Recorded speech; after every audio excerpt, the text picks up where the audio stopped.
네, 안녕하세요. 여러분이 보내주신 소프트센 031680 관련 자료들 저희가 한번 깊이 파봤습니다. 네, 안녕하세요. 이 기업 지금 상황이 어떤지 핵심만 빠르게 짚어드릴게요.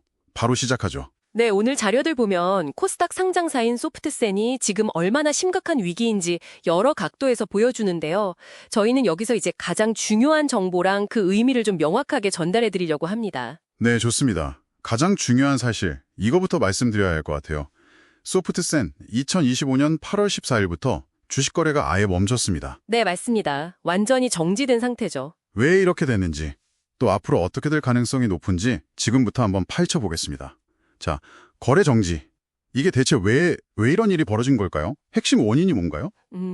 결정적인 이유는요. 2025년 3분기 매출액 때문입니다. 매출액이요? 네, 이게 코스닥 상장 규정에 있는 최소 요건, 분기 매출 3억 원, 이걸 못 넘었어요. 3억 원 미만으로 떨어진 거죠. 아, 3억 원. 그 기준이 있군요. 네, 이 기준에 미달하면 바로 상장 적격성 실질 심사 대상이 됩니다. 그러니까 상장사로서 자격이 있는지 이걸 따져보겠다는 거예요. 그럼 상장 폐지 가능성도 있다는 거네요. 매우 높다고 봐야 합니다. 이게 단순히 실적이 잠깐 안 좋은 수준이 아니라 기업의 영업활동 자체가 거의 멈췄다 이런 신호거든요. 정말 심각한데요? 근데 이 회사 예전에는 AI 헬스케어다. 아, 맞아요. 아니면 텐센트랑 협력해서 중국 진출한다. 이런 기대감 같은 거 있지 않았나요? 네, 있었죠. 그런 성장 내러티브에 과거 주가가 반응하기도 했고요. 근데 현실은 전혀 달랐던 겁니다. 현실은. 2022년 2분기 매출만 봐도 이미 21억 원으로 확 줄었고요. 아, 이미 그때부터 조짐이. 네, 그러다가 결국 3분기에 3억 원 밑으로 그냥 추락한 거죠. 근데 여기서 더 놀라운 점이 뭐냐면요. 뭔가요? 이런 AI니 빅데이터니 중국 진출이니 하는 비전을 추진해야 할 회사의 직원 수가요. 2025년 기준으로 반 17명이었다는 겁니다. 네. 17명이요? 네, 17명입니다. 아니, 잠깐만요. 그 인원으로 AI 헬스케어 사업이나 중국 진출 같은 그런 큰 프로젝트를 한다는 게 이게 가능한가요?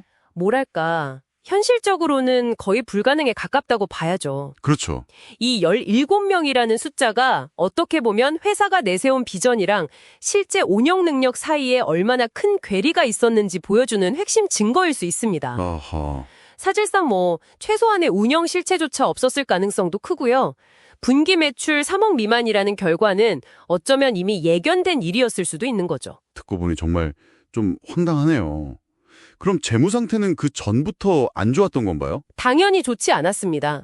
이미 2023년, 2024년 연속으로 대규모 영업 적자를 기록했고요. 아, 적자 폭도 컸군요. 네, 그리고 거래 정지 직전에 주당 순자산, BPS라고 하죠. 회사를 다 청산했을 때 주주 한 명한테 돌아가는 가치, 이게 504원밖에 안 됐어요. 504원이요? 네, 그리고 주가 순자산 비율 PBR은 0.52배였고요. PBR 1배 미만이면 시장에서 장부 가치보다도 낮게 본다는 건데 0.52배라는 건 거의 청산 가치조차 제대로 인정 못 받았다는 의미입니다. 와, 시장의 평가가 정말 냉정했네요. 그러면 앞으로는 어떻게 될까요? 2026 전망은 어떻습니까? 현재로서는 사실상 두 가지 길뿐입니다. 상장 폐지되거나 아니면 거래가 재개되거나. 정말 극단적이네요. 네, 근데 자체적으로 회생할 가능성은 거의 없다고 봐야 하고요. 유일하게 살아남을 수 있는 시나리오가 있다면요? 제3자한테 인수합병, 즉 M&A를 통해서 자금을 받고 완전히 새로운 사업으로 탈바꿈하는 거. 이걸 소위 백도 상장이라고 부르기도 하죠.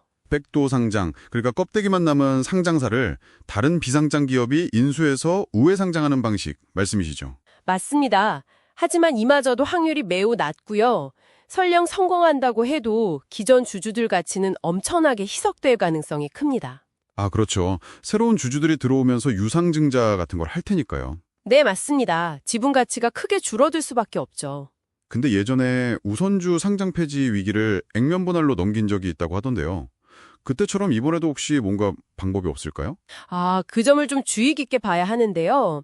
2023년의 그 위기는 유통되는 주식 수가 부족해서 생긴 기술적인 문제였어요. 아, 유동성 문제. 그렇죠. 그래서 액면 분할로 주식 수를 늘려서 해결이 가능했던 거고요. 하지만 지금 위기는 매출 자체가 아예 없어진 이건 본질적인 사업 실패 문제입니다. 근본적인 문제다. 네, 그래서 과거의 그 사례가 지금 이 위기를 해결해 줄 수는 없다고 봐야 합니다. 그렇군요. 명확하게 이해가 됩니다. 정리하자면 소프트셀은 AI나 헬스케어 같은 그럴듯한 성장 산업 키워드는 있었지만 정작 그걸 실행할, 아니 기본적인 생존 기준조차 맞추지 못하고 무너진 사례로 봐야겠군요. 네, 정확합니다. 오늘 살펴본 이 소프트센 사례는요. 성장 내러티브랑 기업의 실제 운영 능력, 이 사이의 괴리가 얼마나 치명적인 결과를 낳을 수 있는지 아주 잘 보여줍니다. 네. 현재로서는 상장 폐지 가능성이 매우 높은 정말 초고위험 상태라고 봐야 하고요. 만약에 이 기업에 대해 어떤 판단을 하신다면 원금 전액 손실 가능성을 반드시 염두에 두셔야 합니다. 네.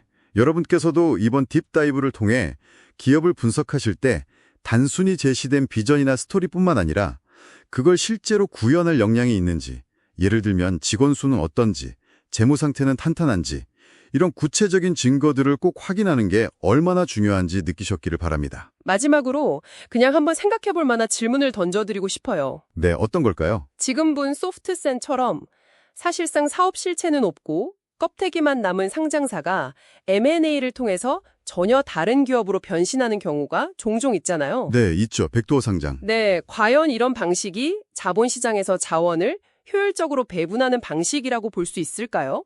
아니면 오히려 투자자들에게 또 다른 위험이나 혼란을 주는 어떤 제도적인 허점일까요? 한 번쯤 고민해 보시면 좋겠습니다. 의미 있는 질문이네요.